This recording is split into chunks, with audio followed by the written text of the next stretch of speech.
उपचुनाव में बीजेपी का परचम लहराता नजर आ रहा है। 12 वार्डों में से 7 पर बीजेपी की जीत हो चली है। 3 वार्डों में आप, 1 वार्ड में कांग्रेस जीती है, 1 वार्ड में निर्दलीय की भी जीत हुई है। 12 वार्डों में ये मतगणना का सिलसिला लगातार जारी था। इसी बीच अब रिजल्ट्स लगभग सामने आ गए हैं। 1 वार्ड में निर्दलीय की जीत हुई है, 1 वार्ड में कांग्रेस जीती है, 3 वार्डों में आप जीती है। वहीं 7 वार्डों में बीजेपी ने अपनी जीत के साथ परचम लहरा दिया। और इसी बीच ये तस्वीरें भी सामने आ रही हैं सीएम रेखा गुप्ता की। 1 वार्ड में निर्दलीय की जीत हुई है।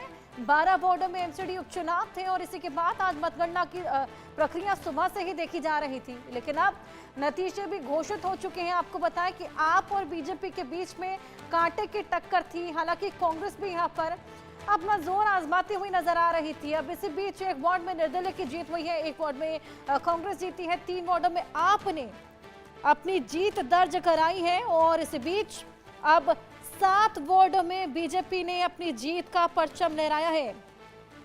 उपचुनाव की मतगणना की जो प्रक्रिया थी वो लगातार जारी थी और इसी बीच रिजल्ट्स निकलकर सामने आए हैं।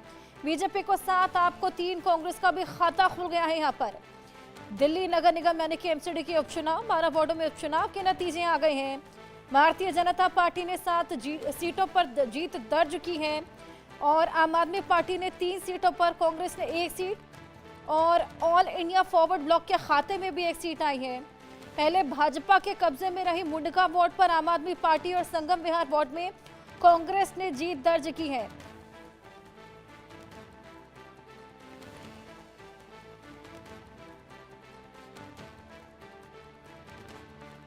एक वार्ड में कांग्रेस जीत चली है। ऐसे ही अब बीजेपी का जीत का परचम लहराया है। इसी बीच हमने देखा कि दिल्ली में भाजपा की सरकार ने जिस तरीके से बेहद बड़ी बढ़त के साथ इस बार सीटें बटोरी थी और इसके बाद अब एमसीडी उपचुनाव में भी बीजेपी अपनी जीत का परचम लहराती नजर आई है। हालांकि आपने यहाँ पर एक बेहद टफ कंपटीशन भी दिया और कुछ ऐसी सीटें थी जो कि पहले बीजेपी के हाथ में थी, अब वो आपके खाते में चली गई।